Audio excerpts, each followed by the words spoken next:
I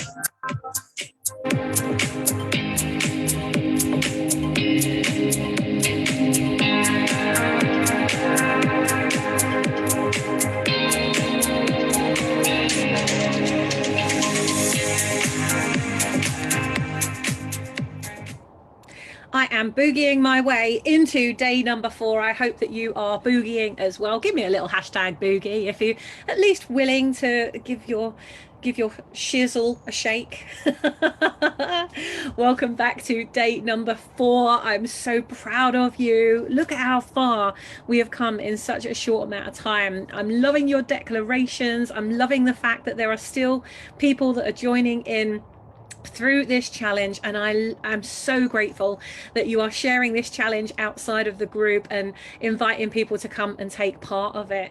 But I believe that when we collaborate and when we champion each other and when we really step up and we surround ourselves in a vibrant environment of other ripple makers that are on that same mission to get out there and make a difference, I believe that it encourages us to want to make an even bigger difference individually, one drop. So we are literally creating a whole world of ripples just by being here. Even if you didn't do anything else, you are still making an enormous ripple. And that is creating a giant tidal wave. It really is. So I want to honor you, and I want to honor those of you that are diving in, are jumping in now on day number 4. All of the previous days' challenges, they are all in the guides section of the Facebook group. I think it's guide 8 or something like that. So if you click on the guides tab at the top of this group and then scroll down, find guide 8, I think, and it'll be one of those anyway, and you'll find the challenge this week, which is all about loving being visible. It's learning to love to be visible and letting go of any of those fears that might be holding you back. So for those of you that are joining in right now and you haven't gone through those previous 3 days, I'm going to leave this whole challenge up in the group, so you don't need to worry about kind of cramming everything in. You can go through it at your own pace. And in fact, I recommend that as you go through this process with me, I mentioned this yesterday, is to go through it with me here now in the group and type your comments and engage and be part of it. But then at some other point, today, tomorrow, weekend, whenever you're going to do that, a bit of self-care time, is to listen back to these as you're walking or moving, doing something where you are really getting your body into movement, so that this fear busting that we're doing this week is not just like up here. It's not intellectually making a difference. We want it to physically make a difference. I want what we're doing this week, or my intention is, not necessarily what I want, but my intention is for each of you to just let go of any of that shit that has been holding you hostage and that doesn't have a right to do that anymore. So today on day 4, we're going to be focusing on challenging a different type of fear that could be holding you back from building your brand. Today's fear is all about the fear of being wrong, criticized, judged, or maybe even abused or trolled. How many of you have had any of those fears? And how many of you have actually had that happen to you? How many of you have experienced that? I know our lovely Donna experienced it a few days ago, and I was whooping because it's like, yes, you haven't made it until you've had your first troll, really. But I hope that the work that we do today, if nothing else, it will kind of cure your fear around doing that. And you know, we can build things up in our head so much, can't we, that it then paralyzes us from doing so many things. And it's like a domino stack then, isn't it, when that first fear builds itself, a bit like we talked about the Russian doll a few days ago. You know, you've got this beautiful core pure essence and magic of you, and then something happens and we go whoop, and we put that little cover over, and then something else happens and another cover goes on, and you know, it doesn't take that long before you're actually no longer yourself. You're not being really true and authentic to who you are, and that beautiful bright shining pure light and magic that is yours and only yours, and nobody else in the universe has ever had that, and nobody else ever will, because you are so unique. This is a light that deserves to be shining, not diminished. it's a really powerful thing when we minimize ourselves for the sake of others. On yesterday morning's mastermind, one of our members said that they were fearful of posting too much positive stuff on their Facebook profile because they were worried that their friends would say to them, oh God, you've been for a run already, and I've only just got up, stop putting me to shame. And my feedback was, don't you dare fucking minimize your light for some lazy asshole that's going to criticize you because they can't be asked to get out of bed. You shine your light. You shine it bloody brightly. Send them some sunglasses if you want to, but don't ever, ever diminish your light for the sake of somebody who wants to stay in the darkness, right? They want to stay lazy. They want to stay in that thing that they've created an identity around, because to them that's probably an identity that's kept them safe for a very long time. But that doesn't mean that it needs to infect you, because it's like a disease. As soon as it starts to get in, that rot starts to set in, and before you know it, you stop doing other things, not just that initial thing that you decided you weren't going to do because of fear of criticism or being wrong. That's another big thing that I hear all the time. I think I've got to get my next degree or my next master's before I can, step up as an expert in this. Dr. John Gray, who wrote Men Are From Mars, Women Are From Venus, is not a relationships expert, never has been, and has built an entire brand just on that one book, because he wrote about his personal experience. He created something that went like wildfire. It was something that touched the hearts of the nation. Did he have critics? Yes, of course he did, because he's not qualified in that area. But what is better for him to be more, to have that success, to get that book into the hands of millions of people, or to sit there and listen to the few people that have criticized it and that have put it down just because he's not qualified in it? Probably the people that have put him down and criticized him are people that were just jealous of that success, because they probably had qualifications coming out of their yin yang, but they weren't brave enough to publish the book. So I really want to impress some points on you today. I've brainstormed 5 things that I'm going to hopefully crush your fears around being wrong or being judged or criticized, and I really do hope we're going to crush them today. And if nothing else, just move you a bit closer, one drop closer. Remember, we don't have to go for the ocean all in one go. We can do it one drop at a time. But what will happen is, and this is what my coach Andrew, he said to me when I first started being coached by him many years ago, was that, Sammy, what we've got to do is we've got to stretch your comfort zone elasticity. Now, I got Andrew to come and work with me because I'd built a big global business through How to Build a Brand, and I had a business partner in that I was business partners with previously. I had this idea, and he said, well, you're going to go do this on your own, are you? And I stupidly said, no, why don't you come and do this with me? And if I hadn't have been fearful of doing it on my own, I would have just said, well, yeah, actually, I'm going to. But I was fearful of doing it on my own back then. I didn't want to be in the spotlight. He was great at being in the spotlight. I'm the one that always came up with the content. I delivered the training. He would fly out to wherever, Canada or wherever. He'd go do a whole speaking tour for like 10 days or something, and he'd just be one to another, selling tickets to the event. I'd fly over, deliver the event for 4 days, and then he would stay there and wrap up all the sales while I would come back, and then I'd be focused on creating the next course or the next program, or delivering the next course or the next program. So to me, it was like, great, I can hide behind him because he loves the spotlight and I don't. And then when he decided that, do you know what, actually, I'm going to go off and find myself, I'm not all about branding. That's you're the guru in brand. Really, this is your business. I'm going to go and I'm going to find my thing. And he gave me 3 months notice, but disappeared within a week.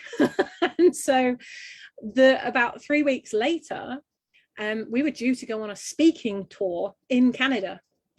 And I totally froze. I completely froze, even though I'd learned how to speak. And I actually went and got trained in public speaking before he did, because I wanted to get really good on video. I had no intention at all of ever stepping on a physical stage. I was going to hide behind the camera.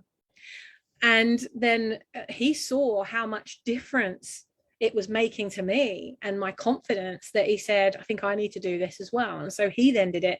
And it was him that then went and was on the spotlight. So when he decides he's going to go, I just went into this puddle of fear. I didn't know how I was going to get through that, how I was going to get on stage and sell. Like, that's not me. I don't do selling. I don't want to be that slippery salesperson. I don't want to be that person that stands on stage and drives everybody, run to the back of the room, all of that stuff. The thought of that just made me feel completely sick. That style of selling, just, it's right for whoever it's right for. I'm not judging them for it, but it's not right for me. And I remember just like totally shitting myself. And it was like the days were counting down. I had 3 weeks, and then it was 2 weeks. And my husband, Greg, who's a phenomenal coach, said to me, Sammy, I've gone as far as I can with you. There is literally nothing else I can do or say. I'm too close to you. You need to go through your phone. He said, you've got so many contacts on your phone that people would die to have on their phone. And all you've ever done is serve all those people. It's time that you asked for help back in return. And so I reached out to 3 people who I knew had gone through the same thing. And one of them was Daniel Priestley, who owns an amazing company, which is now called Dent Global. And it was KPI. Some of you might have heard of KPI before. And Dan said, you need to talk to my dad. My dad helped me when I went through all of that. He was amazing. He helped me to systemize. He helped me to do all the stuff that I needed to do and get myself into that mental space that I could go and I could be the public figure. And I said, brilliant. So I had a conversation with Andrew literally that afternoon. And within a few days, I'd taken him on, I'd paid him. He was my coach. And if it hadn't have been for Andrew, I would not have gone on that speaking tour. If it hadn't have been for him packing my parachute and having somebody believe in me and helping me with the structure of it, so that I didn't need to sell in the same way that I thought that's how you have to do it, so I'm not doing it. And he taught me a really beautiful, ethical way to just serve people, and people will gravitate towards you that want to go further with you. And so I felt so much more comfortable. I ended up going on that speaking tour. I spoke for, I think it was 9 days, one after the other, 2 to 3 times a day. They had me on a big it was a grueling schedule. And in fact, I was talking to Jackie about this the other day, because I did 9 days solid, and on the 10th day I was actually supposed to have a holiday. We were supposed to go into Banff and enjoy the mountains and everything, which was about an hour and a half away from where I was staying. And I was so exhausted on that last day that I said to him, I don't want to go. Can we just have cocktails and Netflix? I just feel like I need to do something that's mind numbing for a day. But you know what? That first time I spoke, I was shaking, my knees were knocking. I was so in fear of judgment. I was so in fear of being wrong. I had all these fears that we're talking about today. I had them, and I built them so much up in my head that when I delivered that first talk, and they all were like, wow, that was amazing. I'm like, where do we sign? How do we get involved? And I realized I hadn't even made a sale. I hadn't even talked about what they could buy. I was so in flow with what I was talking about that they were asking me. By the 4th time that I did this same presentation, which happened to be to a group of 50 men, and there were no women in the room. I was the only woman, and it was part of what is now the Remarkable Man Project. So I get up and I stand in front of all these men, again, terrified, knees knocking, and I got a standing ovation, my very first standing ovation. And I thought, fuck, actually, I made all this stuff up in my head. None of the fears that I had about this are actually manifesting. So by the time I'd spoken 2 to 3 times a day, and I was getting standing ovations, I was getting in my flow, I wasn't needing my notes anymore, I was just on it. By the time I got to the end of that speaking tour, and I was flying back to the UK, speaking at the Excel in London, which is one of the largest venues in London, and I was getting on stage to speak at a speaking event, at a business event. And I had been absolutely terrified of doing that. By the time I'd got to that point where I had so much affirmation and so much proof that I could do this, I walked up onto that stage freaking singing. And this is where you get to, right? And this is exactly what Andrew was talking about. Your comfort zone is elastic.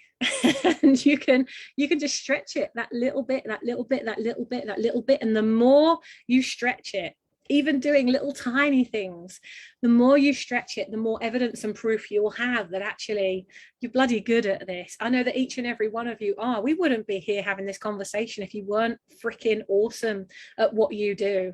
And even if you don't believe you're awesome at what you do, what you are creating is awesome. And I say to my members, you know, when they feel like they're unconfident about something, I'll say, well, forget about you. You don't matter in the whole scheme of this anyway. What matters is the product. What matters is that you are so confident in the thing that you are selling, and you know you're going to get a result, or the result that you're promising anyway, that the confidence goes into that. And then the more of those that you sell and the more people go through it, the more evidence and affirmation you get that that process works, the more confidence you'll build in yourself. So whilst I was doing a bit of research for today's particular session, because I thought to myself, there's got to be some psychological evidence around why we feel the way we do and why we big this up to be way, way bigger. And I was actually quite surprised. You might not be surprised about this, but I certainly was surprised that it takes, what was it they said? We are 4 times more likely to remember a negative criticism than positive praise. 4 times more likely. So when someone says to you, oh my God, you're amazing, you just go, wash. And they go, oh my God, that was so shit, blah, blah, blah. And you go and take it all in. How many of you have done that? I know I do. I do, you know, because I've always cared about everything being right to the point of paralysis, actually. That's why I say perfection is poverty. Perfection is paralysis. It will keep you small, and it will stop anybody from getting the support from you that you were born to give. But get this, this is even more powerful. According to psychological research, it takes the brain experiencing 5 positive events to make up for just 1 negative event. So for every 1 negative event that you experience, it's going to take 5 positive ones to cancel that negative one out. So imagine if you have a negative event, that you do get a troll, or you do have somebody that criticizes you, or they say you're wrong. Well, imagine that happens, right? And then you go into fear. It's like, oh, I knew this would happen. So now the reticular activator is going, oh, let me look for all the evidence that you are always wrong. Why am I always wrong, right? And your ego, your reticular activator, they're going to look for all of those negative things. You're not looking for the positive things, because you're 4 times more likely to remember the negative thing than you are the positive thing. So like psychologically, we are actually wired to do that, because we're wired for danger. We're wired to look out for danger. And our ego is very good at finding danger. It's very good, isn't it, at finding those things and debilitating us. So I think one of the key things, as I was really thinking about this in terms of what it is that really like frightens us most, and thinking about this hard wiring that we have, it started me thinking about tribes. Because actually, you know, we are tribe people. We thrive in tribes. If you're on your own, that means that you could die of cold, you could be eaten alive, because you're on your own, you're easier to pick out. So in a tribe, you are safe. So the fear of criticism, or the fear of being exiled from the tribe, actually meant death. We're hardwired for that. And that has poured down through our ancestry into all the fibers of our bodies, one by one by one. And so we've taken that on.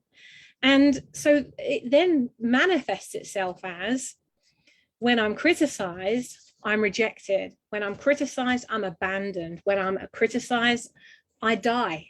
And it literally comes down to this, and it can be so unconscious that you don't even realize that you're doing it. But see, the thing is, we're not living in those times anymore. We're not living in those times. You are safe. Criticism is not going to get you kicked out of the tribe. It might get you kicked out of some, but then I'd say you're in the wrong tribe anyway. But we're in a time on the planet where you have more choice than ever before, where you are able to be more empowered than ever before, where you're able to have a voice more than ever before. And so, you know, today I want to dig into 5 things that I'd like to just put across as points. And I hope that within these points you go, oh, fuck, yeah. It makes you realize that actually these things that are stopping you from getting visible, going and serving people in a bigger way, they are really renting a space in your head, and they don't deserve to. They don't deserve the amount of real estate space that they take up. So here are some points that I want you to take seriously, because next time you minimize yourself, or you feel yourself starting to minimize yourself because you're fearful of what someone else might say, here are the things that I want you to consider.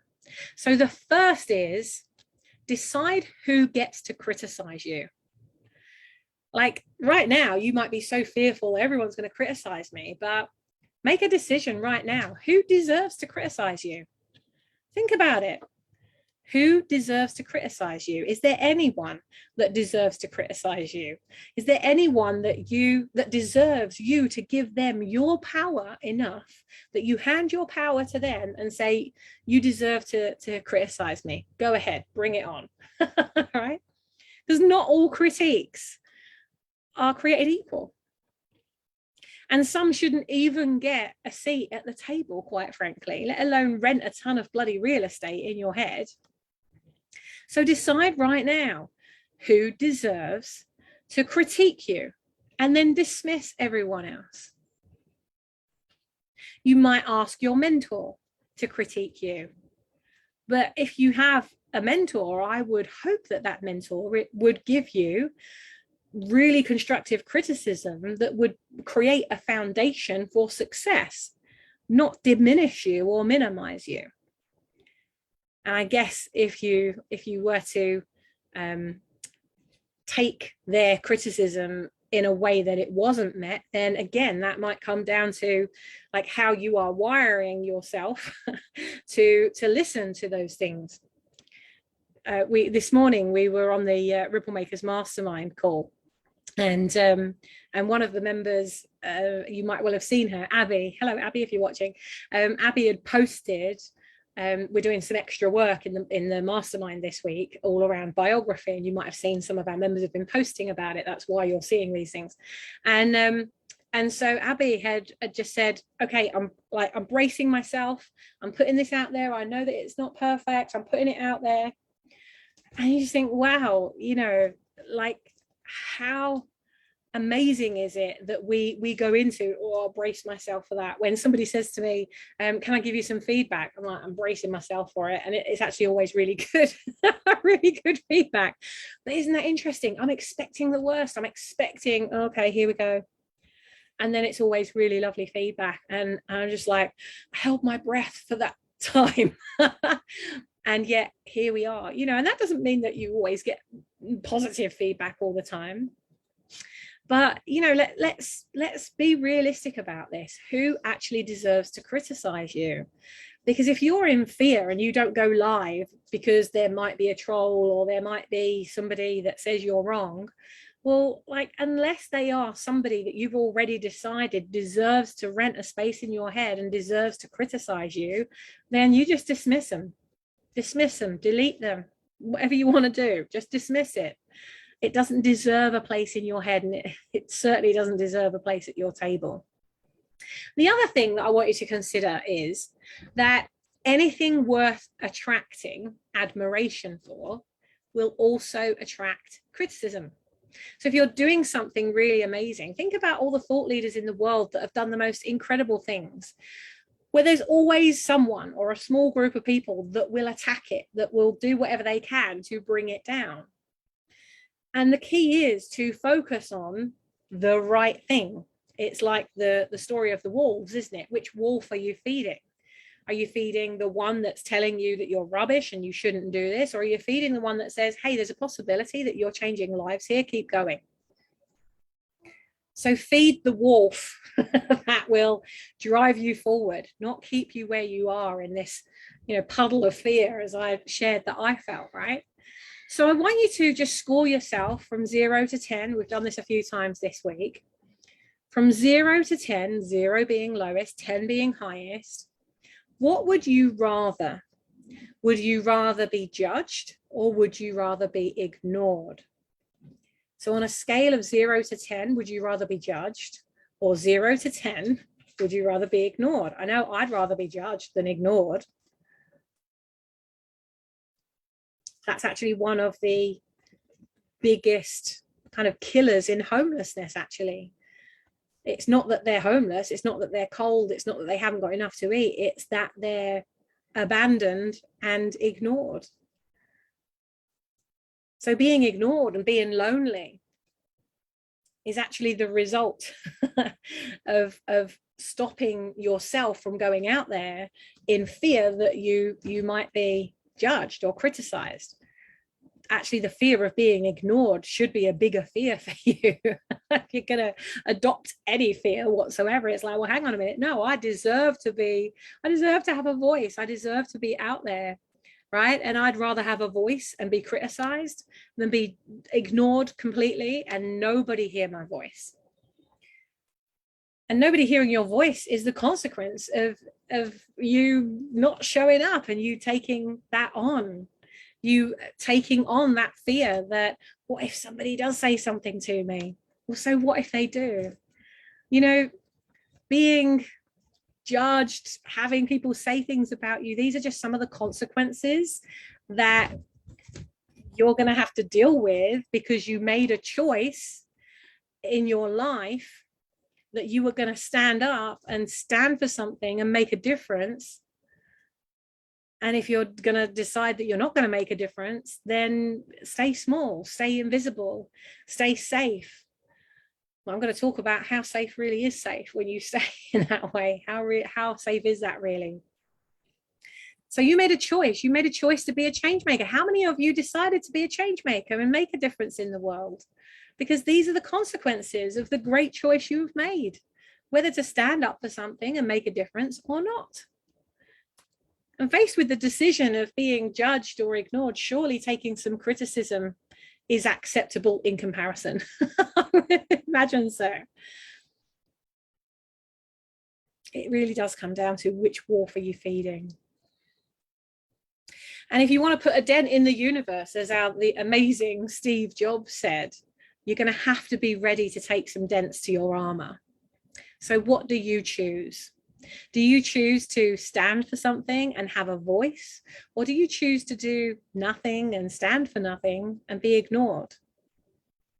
Give me a hashtag in the comments below if you want your voice to stand for something. If you want your voice to be a voice for good, give me a hashtag voice in the comments. And let's get real here. The only real critic that deserves to rent a space in your head is you. And I'm pretty sure that you are the hardest critic on yourself, harder than anybody else ever will be. And therefore, because you are so hard on yourself, you're the only person that gets to rent a space in your head. You're the only person that really matters. Your opinion is the only one that really matters. So give me a hashtag, let it go. If you are ready to let those trolls go, if you're ready to let that fear go, hashtag, let it go. It doesn't deserve to rent a space in your head, doesn't deserve a place at the table. I want you to realize one very important point as well, a really, really important point, that what others risk by criticizing you is minuscule in comparison to what you risk by putting yourself out there. I'm going to read that again. I'm going to repeat that for you. I wrote this down to remind me because it's so important. What others risk by criticizing you is minuscule in comparison to what you risk by putting yourself out there. because they're the ones that actually look like shit when they do that.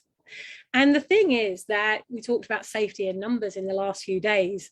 The reality is that when you do have a troll, because you will, just expect that you're going to have one. Look forward to having one, because it means that you stood for something.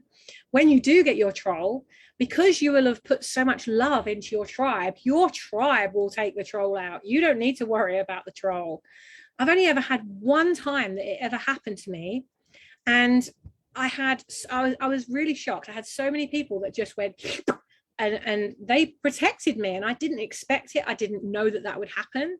But that's what happens when you go out there and you take your heart to the world and you speak your truth in a loving way. I mean, if you go out there and you want to be somebody that creates, objections and you want to go out there and be controversial, then you can definitely expect that. But if you go out there from a place of love, and you really take your heart out to the world, you're always going to have more people that love you than try to attack you. And even if they do try to attack you, your tribe of lovers will completely destroy the tribe of haters. That's just how it works. And you can't afford to focus on the small group of haters when you've got this massive group of people that love what you do, that benefit from what you do, that tell others about what you do, and that are like the perfect customers, the perfect tribe for you to be the leader of that tribe, right? For you to be leading it, not just part of a tribe, but leading the freaking tribe.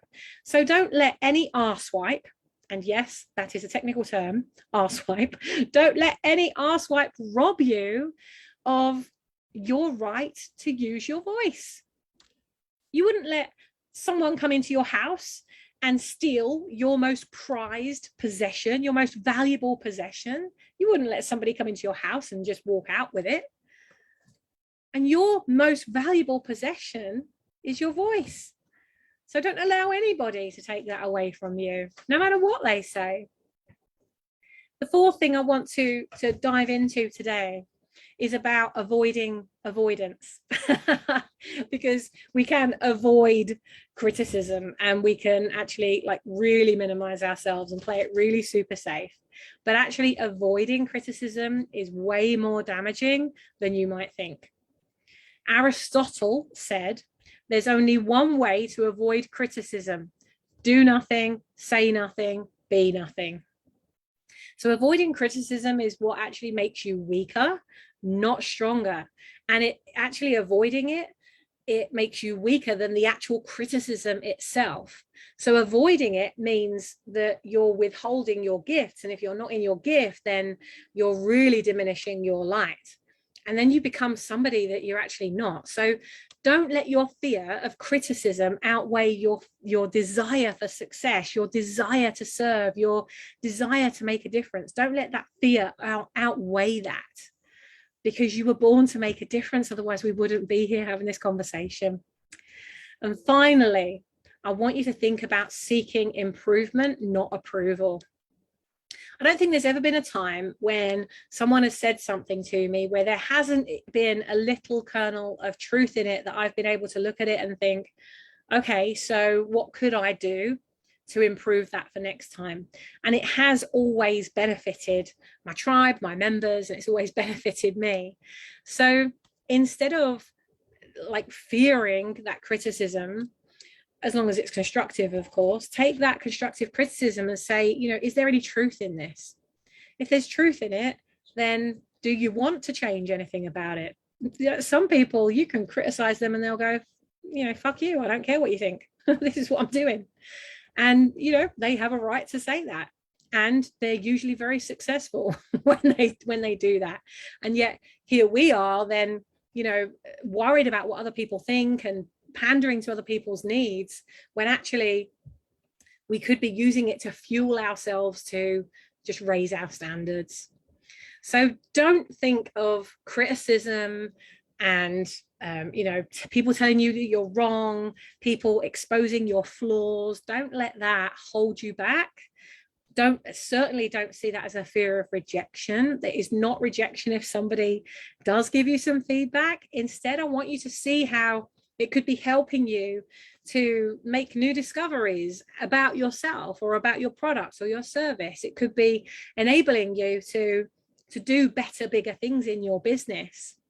So stay focused on the conclusion, not on the criticism. Stay focused on the goal. Stay focused on your vision. Stay focused on what you can control, because you can't control any of that stuff, but you can control what you put out there. You can control how you show up. You can control who you are being as you are doing the things that you do. So your challenge for today is to make a video. You're going to do another declaration today. Okay, so you can either do a live into the group, you can make a video.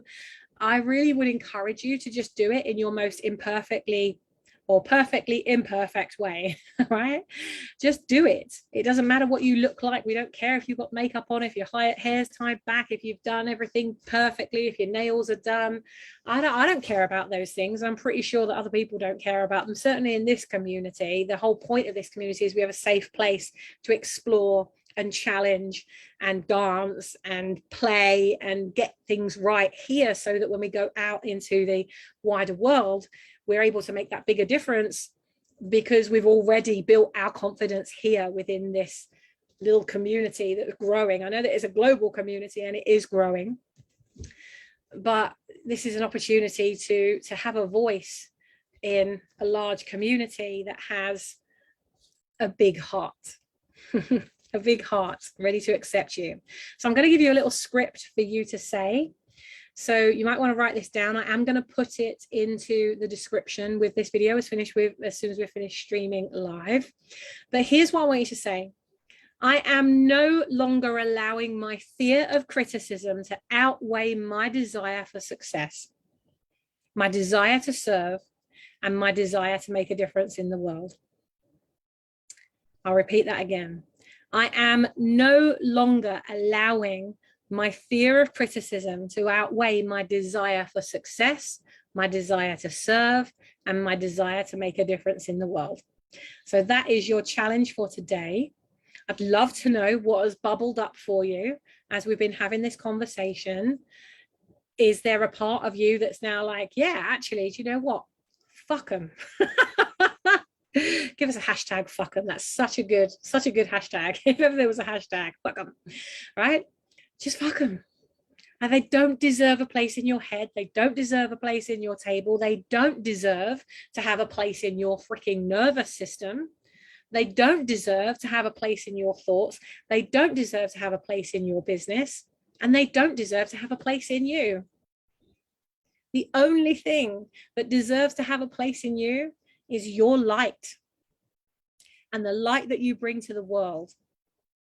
So instead of predicting a fight when you go out there, I'm going to leave you with a beautiful, beautiful saying that my dear friend Barbara said to me. I've shared this before and I will share it again.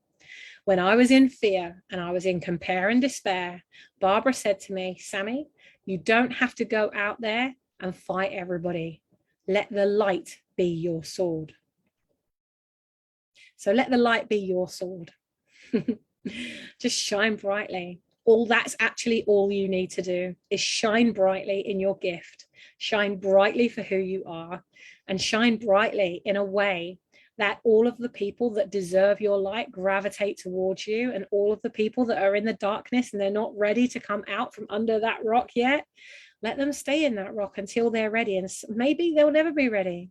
Some of them will never be ready. So you focus on the ones that are ready to work with you. You focus on the ones that are ready to take that next step, that aren't lurkers, the ones that are ready to walk that path with you so that you can make your difference that only you were born to make. So I'm going to love you and leave you with that. Go out there, make that difference, make it happen. Let go of any fear that is holding you back and make your declaration that you are no longer willing to accept these fears holding you back from serving, from making a difference, and really expanding your light in a bigger way, because you deserve it. I love you. We will be back tomorrow for day number 5. We've got a nice big juicy fear to work on tomorrow as we make our way out of this week. Remember, we have got Ripple Maker Live happening this weekend. If you want to come and work on your vision, your mission, your pitch, all of those brand foundation things that give you confidence so that when people ask you what you do, you can repeat it 100% of the time with confidence and clarity and conviction. You can get up on that stage. You can go live on those live streams knowing that you're not going to get it wrong because you've taken the time to get that foundation right before you start verbalizing it. So if you want to come and join us, send me a message. I'd love to have you come and join me and all the Ripple Makers that are taking part from around the world. We're going to be masterminding. You're not going to be going through the process on your own. You're going to have a team, including me, working on this with you. And I'm also going to get you into power teams so that you can support each other, not only through the process that we're going through this weekend, but that you can continue to have that sounding board around you as you grow your ripple and make your waves. So reach out to me, let me know if you need some support. And one more thing, what challenge would you like next? Because now I'm not doing the whole big Ripple Fest thing every month, and we're doing a summit, but it's only an hour a day for a few evenings. I can commit more time to doing more challenges. So what challenges are you facing in your business? What challenges are you facing personally? What is stopping you from getting your business out there, from reaching more people with your message? What's stopping you? What's holding you back? Please put it in the comments for me so that I can see. And then we'll run a poll as to what will our next challenge be. So put your thinking cap on, and I look forward to seeing what you come up with. Make your declaration. I want to see it. All right, darling. See you soon. Mwah.